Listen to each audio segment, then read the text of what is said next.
Tonight's speaker has been on our list of possible annual meeting speakers for several years, and she is celebrating her 50th anniversary this year. So it seemed the right time to invite her, and we hope that she'd say yes. Claire's may be renowned for its food, but its founder, Claire Criscuolo, is also legendary for her kindness, compassion, and generosity toward all.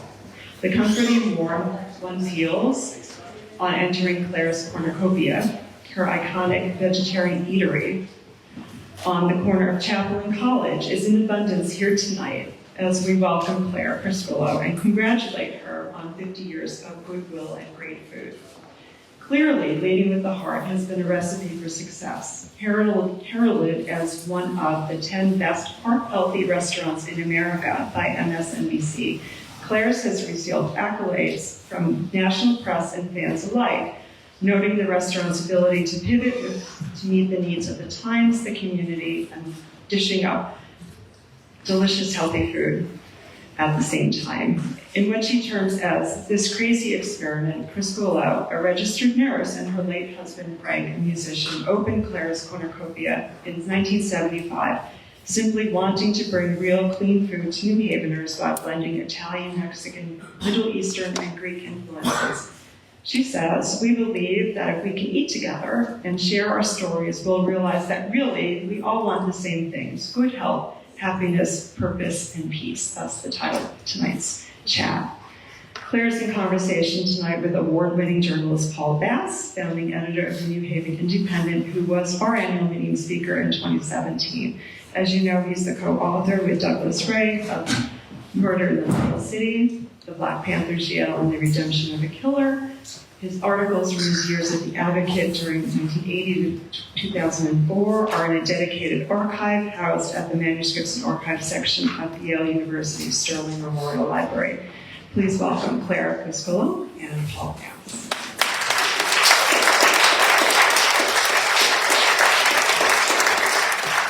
So Claire and I are just going to chat for a while tonight about how to succeed in business in New Haven and in general. You heard the outlines of the story of Claire's is such a successful restaurant and such an icon of what New Haven has become.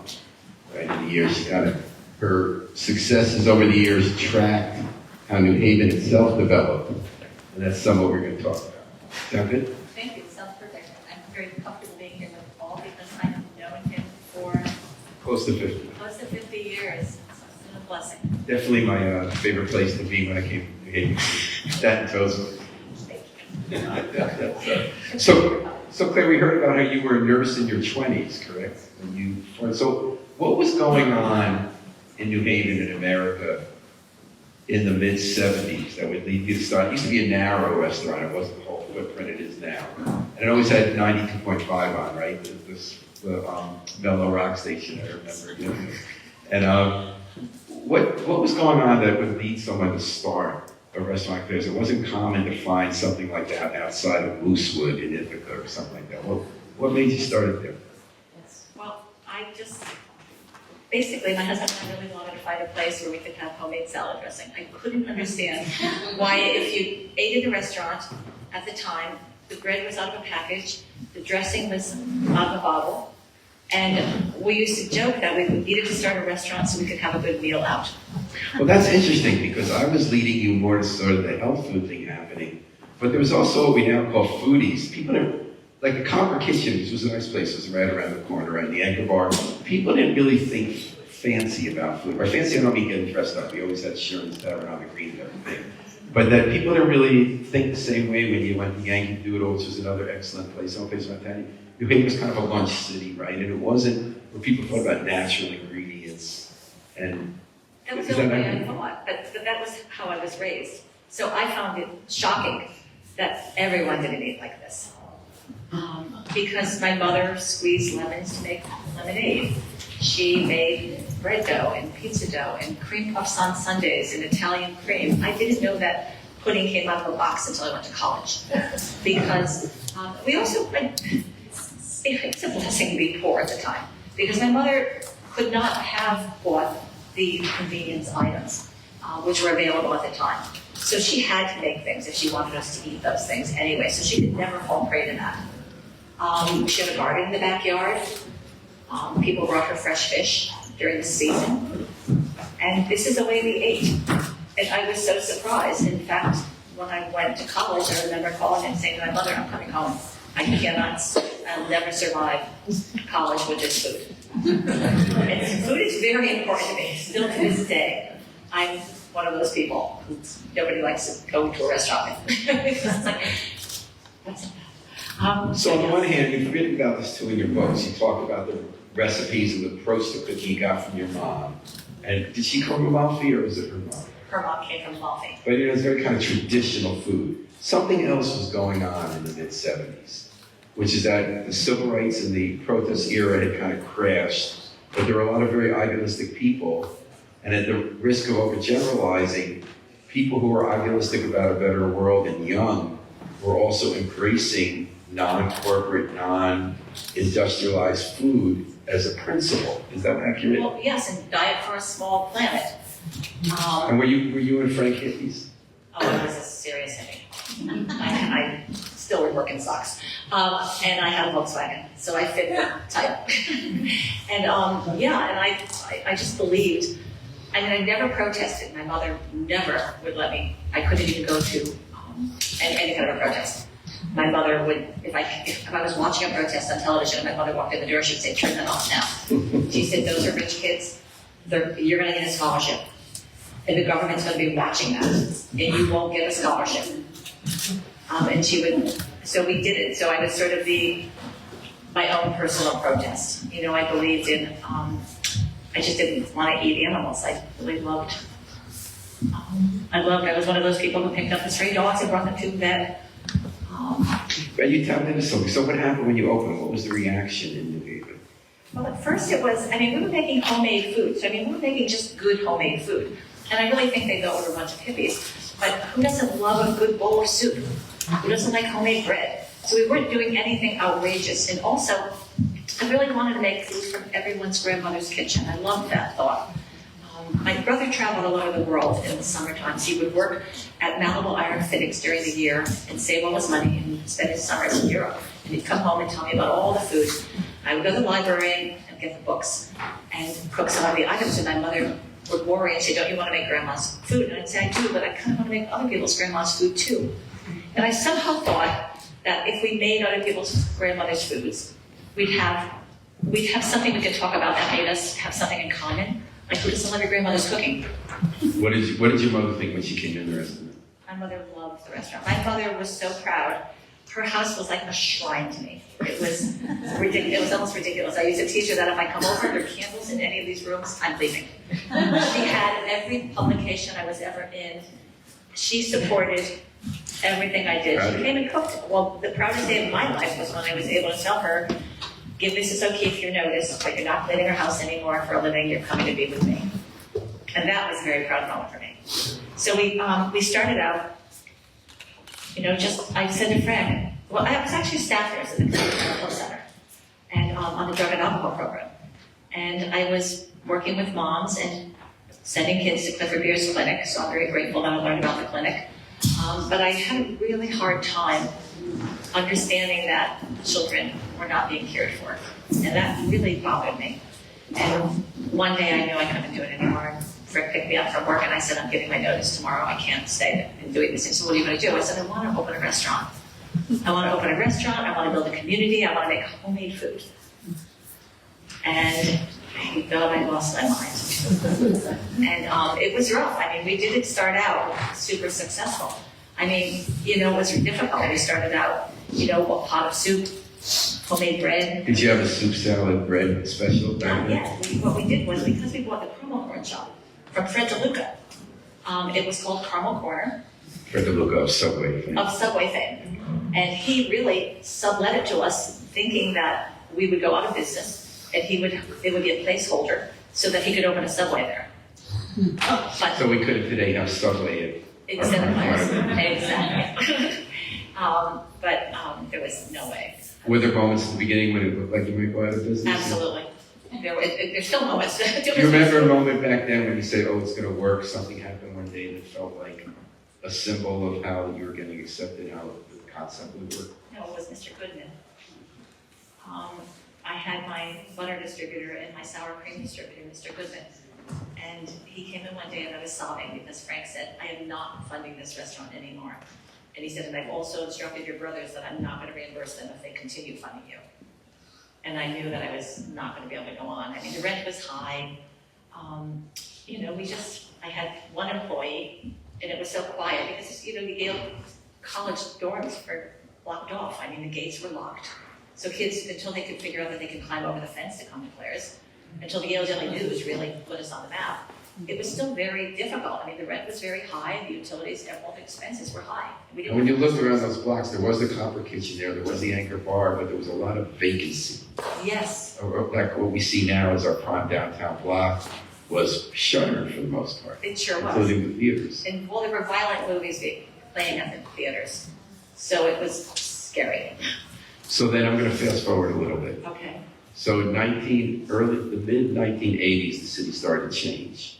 Downtown cities were kind of not yet coming back, and they had this hangover from a renewal, and they remade that district around where your restaurant is, the Schubert Theater, what became the Palace Theater, is now Casa Music Hall. There was going to be housing there, and a guy named Joel Schiavone, who was a developer, believed what's now called new urbanism would work there, where people could be city want to actually live in the downtown and build stuff. And one of his insights was that you don't have chain stores, you have to be the city and the people of the city, what they've come up with rather than caramel corn.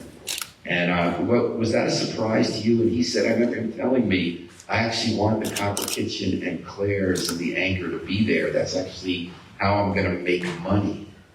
Did that surprise you? No, he made money from us.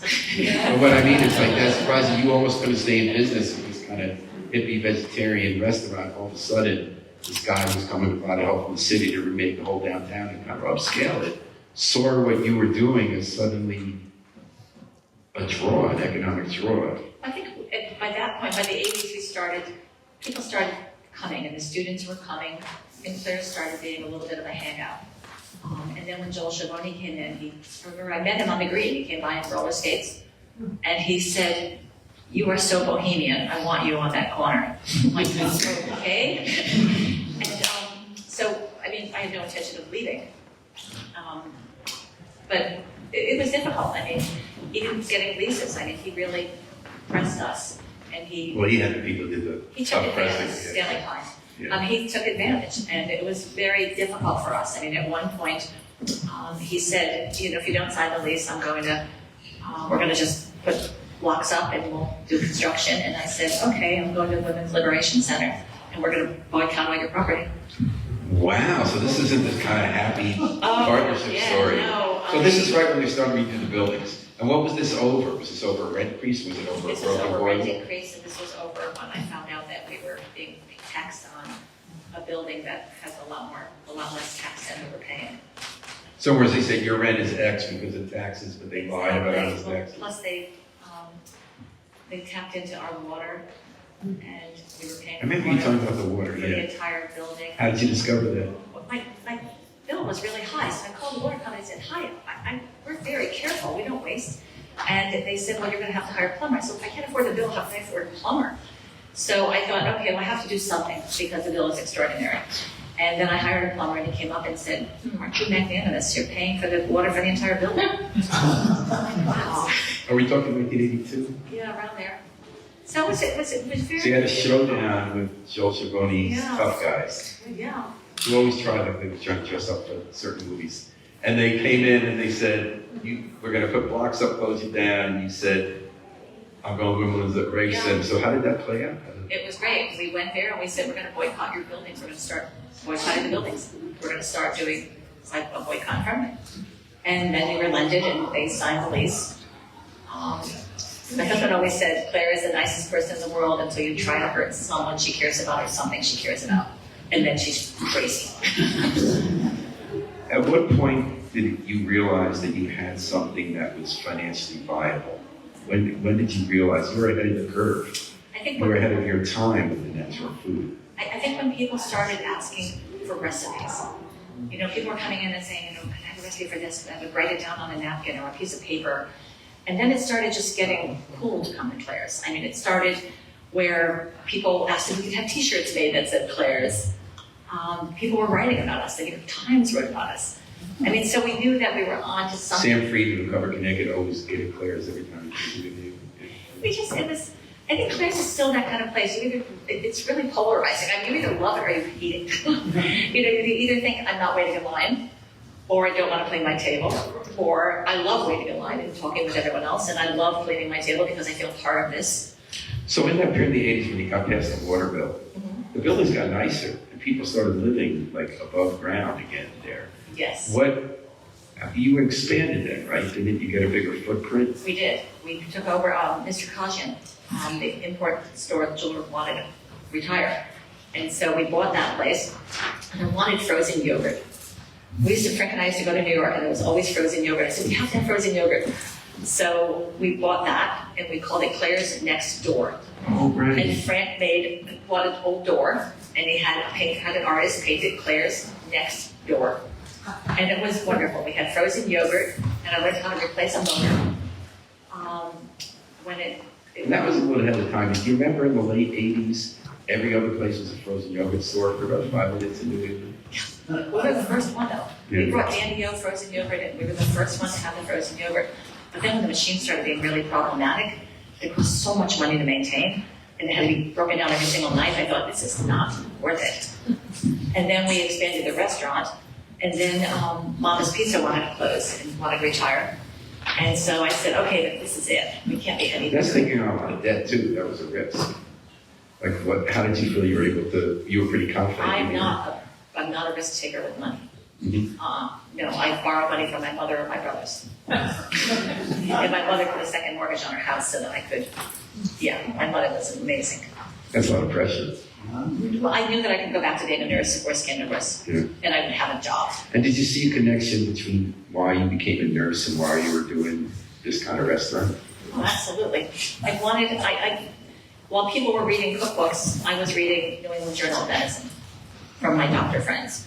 And I was wanting to understand more and more. My mother was also one of those people who said, eat this, it's good for you, but she didn't necessarily know why. Squeeze a lemon on your broccoli and your spinach, but she didn't know.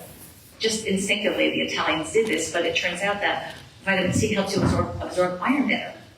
Whereas she wouldn't let you have a glass of milk with that because the calcium, she didn't know this. This is the way they did it. But calcium binds it, the iron, so you want to maximize it by having the vitamin C. So there was just little tricks. And I was very interested in health and how it related to, what you are and how you feel. And there's no escaping it. I mean, we could keep our heads in the sand all we want. But the fact of the matter is that there is a direct association between what you eat and how you feel and how healthy you are. You could be the exception to the rule. But who wants to try to be the exception to the rule?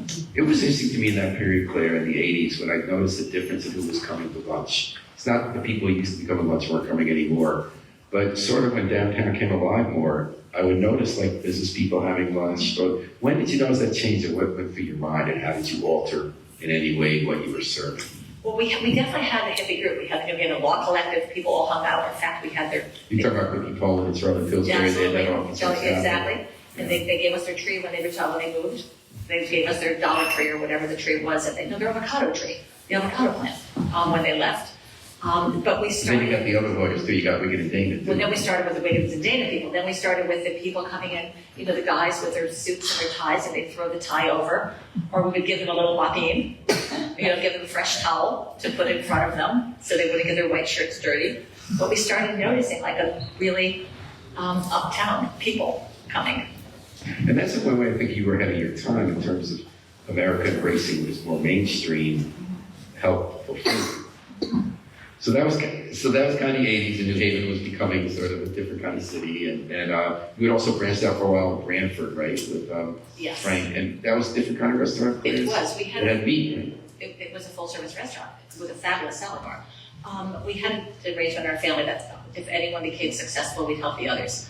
And then, so my brother Paul was partners with us in this full-service restaurant. But I just did not like having a full-service restaurant. I didn't like how servers can make so much more money than the dishwasher. And it just didn't make sense to me. I didn't like that division of money like that. So is there anything you took a lesson from that about what made the New Haven Claire successful, who you were, and what makes a successful business? Because often, right, we learn as much from what went right from what didn't go right. Exactly, and well, it did. I mean, when we started allowing tips, we have a new $5,000 computer, a cash register, and now people could give tips on their credit cards. But when we talked about it, I said, no, we're only going to do this if everybody divides the tips, because the dishwasher is never done with their work, and you shouldn't make so much more than them, and they all agreed on it. So we've always done that. But we still, I mean, we try to pay the best we can, which is probably what people say. And do you remember, just before we get into the next century, do you remember what the favorite dishes became when we started having our first clientele, when you had a bigger space, when they even had more energy? What kind of people what were people eating? Because look, rain coffee cake. Well, coffee cake, always a carrot cake. They ship that around the country. Yeah, exactly. But smoothies, more and more. Smoothies back then? I don't remember it was all about smoothies. Oh gosh, I'm afraid. Oh yeah, absolutely. In fact, the Yale Daily News wrote an article and they referred to the Chapel Street Strutter. Jake Russell from WPLR used to come down every single day and get a smoothie. And he would swing his sports jacket over his shoulder, and they actually did a caricature of him in the Yale Daily News, calling him the Chapel Street Strutter. And he would come down for a smoothie. And Terry Hawkins wrote that our smoothies could cure a hangover as big as Idaho. And the Mexican dishes. The Mexican dishes were very, very popular, and I love Mexican food. And, the Italian food, the Mexican food, the Middle Eastern food. And the bread. And the homemade bread, and I used to make it by hand. I remember standing on 2 telephone books to try to get leverage to be able to use more leverage to knead more dough, until finally I said to Frank, I think I need a dough mixer. I can't do this by hand anymore. And then even hired our first employee, and actually someone is here who was one of the first crew. Players. Michelle Zaks. She and Sarah Sylvester and Mary O'Connell were like the team. I mean, they were the youngest. They were go-getters, and they could run the place. It was the only time I could ever take a day off.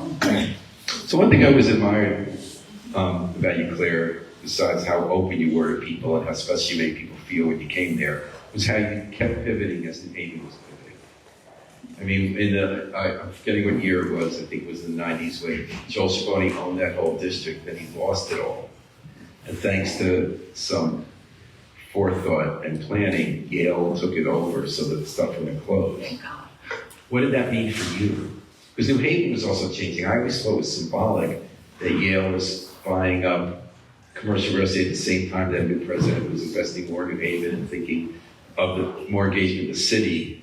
But it changed sort of what the city was. It became an ed and med city more completely, as they say, education and medical employment rather than factory employment or, that city. What did that mean for you? How did things change? One big change I remember is that you teamed up with Rabbi Whitman from Young Israel Synagogue so that you'd be kosher, so that people I know who don't even live in New Haven would always stop your restaurant on the way in some of those places. What changed when Yale took over and New Haven became even more of an eds and med city? Yale buying the building was the best thing that could have happened to us, because they didn't charge you for the water for the whole building? I know, but actually conversely, they sent me a letter one time and said, we made a terrible mistake and we owe you like thousands of dollars. It was a terrible mistake in bookkeeping. And I would never have known it. Our office manager would never have discovered it. That's the difference.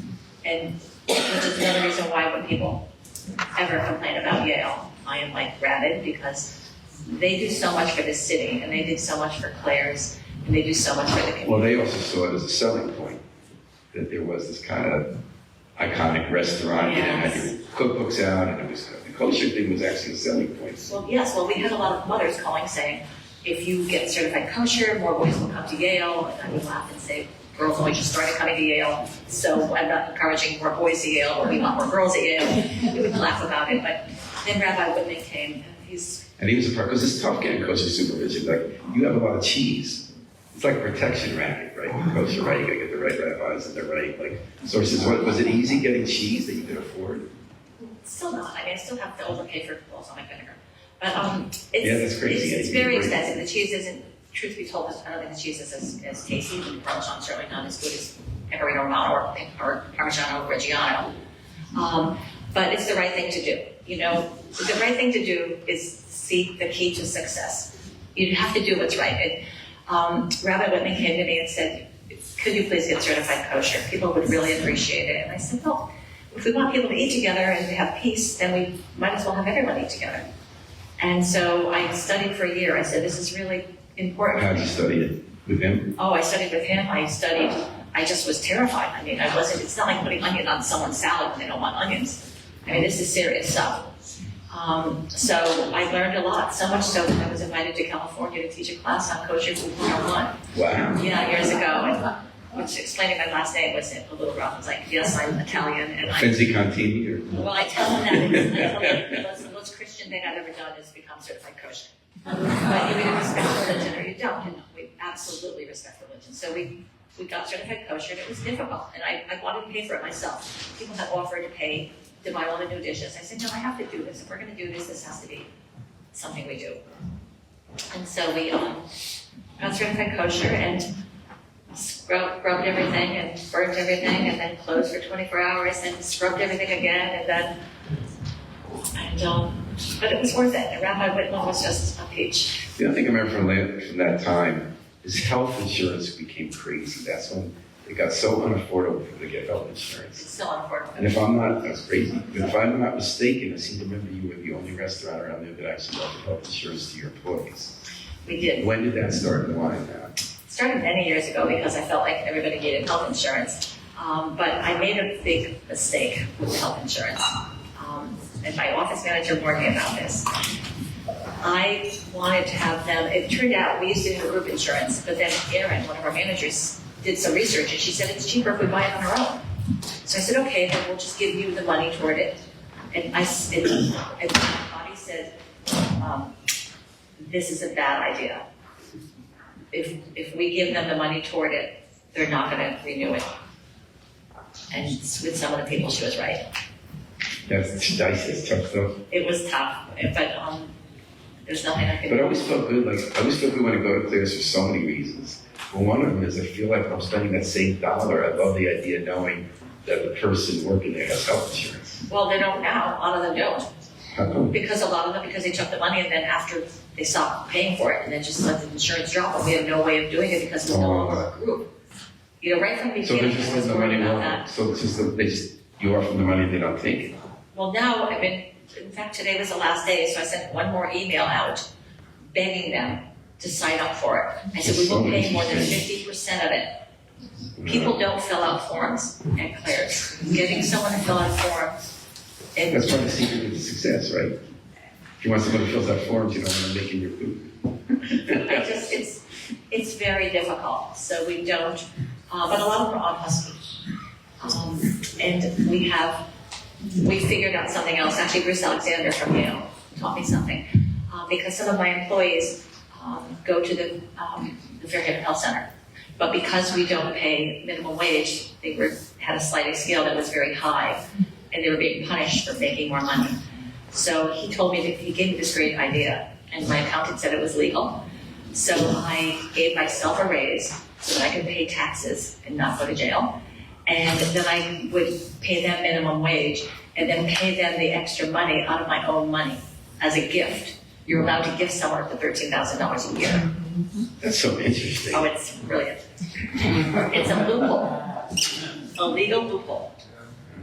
The other thing I really saw happening different in New Haven in around 2000, that time, was this independent sector. Sort of like we went from a society where it was kind of common that everybody was in a union or in a club or kind of an official party apparatus. And then a lot of people joined New Haven, like started their own things and their own initiatives to kind of save the world or whatever. And then you have so many partners with that. Like I'm thinking Common Ground High School started, and you started getting your food that they grew in your restaurant. Can you tell me a little about that, about your thinking was of how you created partnerships with people in the community at Claire's? It was wonderful. When Common Ground, before they had a cafeteria where they were having their food, they were growing their own food for the cafeteria. They were selling to us, and we would meet with them. We would meet with them every winter and talk about what they would grow for us, and we would agree to buy everything they wanted to grow. And we had all produce was from, it was wonderful. It was a fabulous relationship. And I loved that. But then when the farmer's market started, you're not going to sell the Claire's for $3 a pound when you could get $6 a pound and $7 a pound at the market. So you can't fault them for that. So I started growing my own. I grew 3,500 pounds of organic heirloom tomatoes one year. Oh, it was horrible. It was beautiful and horrible because it's so much work. I so respect farmers. What happened was, well, early on I learned it's kind of wonderful to be able to help somebody. And what happened was, we did this Coach for Kids drive. Dwight Hall came to us and said, the kids in this, I don't know if it was LEPO, there was some organization, we're talking like maybe 40 years ago, 35 years ago, and they needed coats in the neighborhoods, and they had people living in the actual neighborhoods, like in the housing projects. People who were part of this organization, I don't know if it was an early LEAP or before LEAP, and so we said, we'll get coats. And we had Ann Bailey, who is now a pediatrician, and Mark Thomas Gavin said, why don't we do a Coach for Kids drive? I said we could do that. And we targeted all the wonderful daycare centers in the suburbs. And we got Laura Ashley coats, we got gorgeous coats, and that was a tremendous success. And it felt so good. And then New Haven Project for Battered Women called and said, will you give us a discounted price? We want to do a party for our volunteers. So I said, we'll just give it to you. We'll just make the food and give it to you. And that started that. And just seeing how we could make a difference. They talk about doing right. To what extent does doing right coincide with doing well in business? Well, I think my mother always said the right thing is always going to be the right thing. So you do it because you are supposed to do it. It doesn't always coincide with more business because sometimes we give away a little bit. I'm very bad at that. I'm terrible with money. I am like the worst with money. Well, you're not bad to be in business 50 years later. Well, true enough. But that's kind of the definition. In spite of that. But because I have a great office manager, she's frank. She was like my husband. I mean, we negotiate. But now I'm kind of on to her. So now I know how to go in with asking more to donate that I really want. But now it's sort of a game. And so she'll say, we can't donate now. You don't have the money. Why can't you understand that? And another game that was happening starting around that time was iconic New Haven businesses, including eateries with franchise. So now we got even Pepe's in Florida, we got, all over. Did anyone ever want to put Claire's in there? I mean, your cookbooks were read all over, you taught all over, so yes. People knew about Claire's. Yeah, there's especially this one guy, I can't remember his name, I want to say Tyson. He's from Westport, and he's a business writer, and he wanted Claire's to franchise, and I've always been opposed to franchising because I think there's something special about, we know I'm a member of the Catholic Charity League, and we have a social justice committee at St. Mary's Church, and they did a study that proved that the second reason why New Haven kids don't go to school is because they don't have hygiene products. So 3.5 years ago, we were able to partner with the Yale Child Study to do a hygiene poverty closet there, and it's been tremendous success. And now we're doing this big project for the anniversary. But I wouldn't have known that. I don't think I would have known about New Haven kids needing hygiene products if I was someplace with my headquarters, I don't know, in New York or Boston. How would I know? And I don't know that my franchisees would necessarily know about the community. Maybe they would. Maybe I'm not giving them enough credit. Well, maybe an enduring business is one that's connected to its community. Exactly. And maybe the way you value a business isn't how much it can keep growing, Absolutely. but how it can evolve. Exactly. Like how much, we're sort of in this together. And I really believe that, and I'm not quitting. So one of the biggest challenges to you and all businesses around here was the COVID shutdown in 2020. You did something really interesting, which is that you used that as an opportunity to make long-needed physical renovations, correct? Yeah, You got the Paycheck Protection. I think it's the only non-fraudulent loan they gave out during the like you actually used it, fixed up a restaurant, right? Yeah. That was the only time I was ever in a heck of a lot of money. Is I had everything documented that I was so ready. But you saw an opportunity. People weren't going out to eat. You need to fix your restaurant. Had you been thinking for a while that you were going to do that? Yes. What happened was just before the pandemic struck, I got a phone call from Yale Properties, and they said, okay, it's time to renew the lease. How would you like to re-annex your original space? And I was literally cleaning a table in the dining room when I got the phone call. And I said, yeah, but I can't afford 25% more. And they said, well, we'll work it out. And I said, okay. And I said, well, being you inherited me with your purchase of the building, I never had a white box. Would you consider at least letting me have a level floor in the kitchen? And they said, sure, we'll talk about it. And then when the pandemic struck, they said, why don't you just remodel? You know, why don't you just remodel the whole place? And they were amazing. Because when I saw you do that, I said, that's Claire. Something happened we didn't expect. She figured a way to take an opportunity. Exactly. It's like make something good out of something that could be bad. It was horrible. I mean, we were terrified. We originally thought we were going to close for 2 weeks and then just be back. And so we all said goodbye to each other. We'll be back in a couple of weeks. We'll figure this thing out.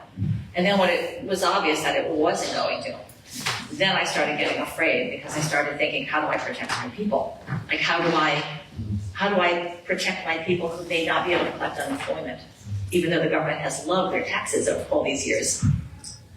So I was very worried about that. So I took a big small business loan to get me through. And my brother, Paul, is my angel. He was an essential worker, and he reminded me of that all the time. So he'd say, and he would bring me cash. I said, I feel like some kind of like drug deal or something. Like we're making some illicit drug deal or something, because I would like take bags of money and meet people downtown to give them money. But it worked. And then Rosa DeLaura and Susan Weisowitz called me and said, you're getting a phone call at 4 o'clock, stick around. So people always came and saved us. Like every time I thought. You got back what you put out. Sometimes, but it doesn't always. I mean, I see so many good people, and that doesn't happen to where they're getting sick. So I don't know if I believe that theory necessarily, but I do appreciate it. So did you come out stronger from the pandemic? Like, how are you doing now? We did and we didn't.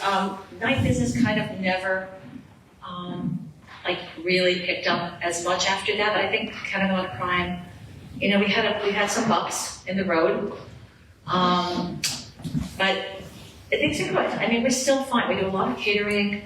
I think my office manager says our biggest problem is that we've had too many people there for too long, and so they deserve a lot of money. And where do you ship your coffee cake? How many people? Oh goodness, we ship it all over the country. The coffee cake, people call, fathers will call and say my daughter's taking her LSATs and she's got to have a Lithuanian coffee cake, or so we'll do that. And plus people will come. I mean, we have 2 people in particular who come twice a year and order 100 of the mini loaves, and they literally come, pick them up, bring them home, and fly them to California. It is the craziest thing. And what's the most popular dish now? Oh, anything Mexican. Soup, salad, bread. People want to eat their vegetables. Soup, salad, and bread. Anything Italian. Lasagna rolls. Eggplant parmesan is wonderful. And do you have a plan for succession?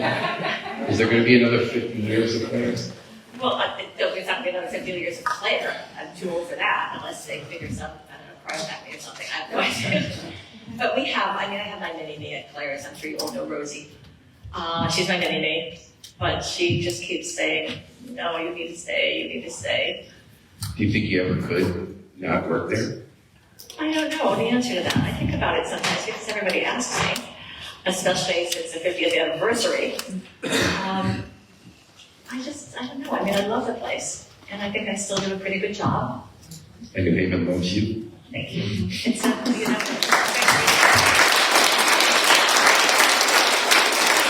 I don't know, the plan is, do you do questions, or? I didn't know what the plan was for the format.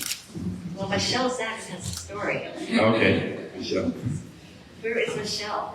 Michelle is here. Michelle was what the first crew was Sarah Sylvester, Mary O'Connell, and Alexis Castellan. Right. They were amazing. But I want to disagree with you just a little bit on how the hiring happened. It wasn't all Sarah. It was partly your husband's friend. So I grew up in Hamden, went to Hamden High, and would come downtown all the time to go to. I wouldn't quite agree with your late 70s, early 80s. It was kind of a cool, funky place. There were lots of used bookstores and kind of, you know, sort of underground, almost punk stuff going on. And, certainly us high school kids enjoyed it a lot. So I spent a lot of time in New Haven, and I used to go eat at the new vegetarian restaurant, Claire's Corner Copia, that was just right on the little corner, and that had been Carmel Corner and a head shop, right? So that I had to say drew some people in. And we served falafel, which I guess Mom Moons was there at the time, but you were probably the only other folks serving falafel. So I used to go there all the time and have a falafel. And I was 15, and I was there so much that, you know, you kind of knew me, you all knew me. And Frank came up to me one time and said, "So how old are you?" And, "Are you 16 yet?" Like, "I'm just about to turn 16. And he said, "Well, do you want a job?" And I was like, "Sure, I want a job." So that was my first, you know, aside from babysitting and whatnot, that was my first job. And it just came to me from Frank. And as you say, you know, there was, you know, the core group of us that kind of helped you run the place, especially on the weekends. And so that would have been like around, you know, 78 until I graduated from high school in 81. And it was, you know, I remember it being very popular. I mean, I wasn't on the accounting end of things, but, you know, it would get so crowded and we would get so crazy busy, you know, trying to keep up with everything on the weekends, especially when there was a big Yale weekend, and we'd just be slammed. And, you know, it was an interesting, crazy, wonderful time. Was it 99 cents falafel then, I think? I think so. The best falafel outside of Israel. You have a sign. Thank you. That was so sweet. Frank was a sweetheart. And he and Sarah, I mean, they were all. Frank was always trying to get out of there. There was a hand up over there, wasn't there? And Frank had to make all the falafel. Do you remember that? Oh, God, from that big table. The big That's it. A question back there? Yes. Did you work at the meat market your father owned, and did that influence your decision to open up a vegetarian, meat-free restaurant? Oh, actually, The question was, did you work at a meat market, your father? no, my grandfather owned a grocery store on Worcester Street. Okay. It was a grocery store, I think just because of the whole animal rights, human rights people, I stopped eating meat. Oh, because someone told me, just texted me that your dad owned a meat market. Oh, I wish we owned anything. God rest his soul. No meat markets in our family.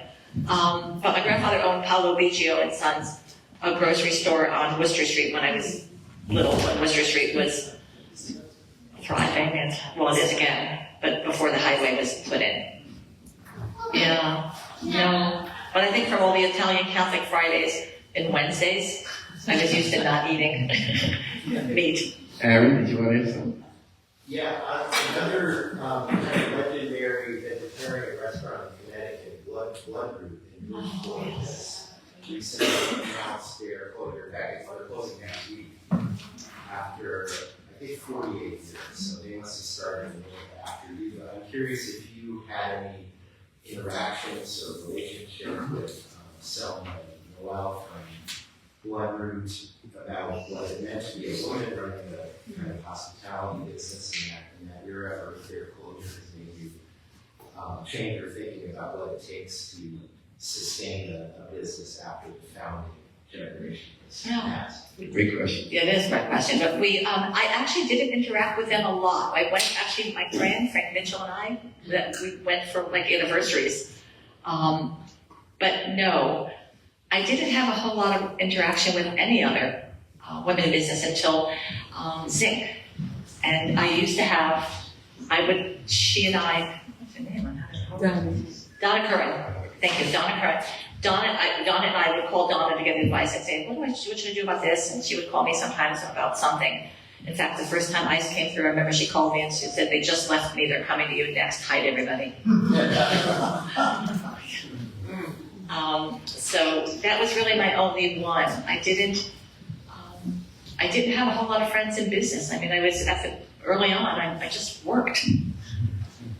Pretty much with 1 hour off for Sunday Mass for a lot of years, for a few years, until we really found it. We were established enough for me to take a day off or an afternoon off. And then when Michelle, Zach, and Sarah and the gang came in, they wrote for us. Anyone else have a question? Okay. Well, let's have a round of applause. Thank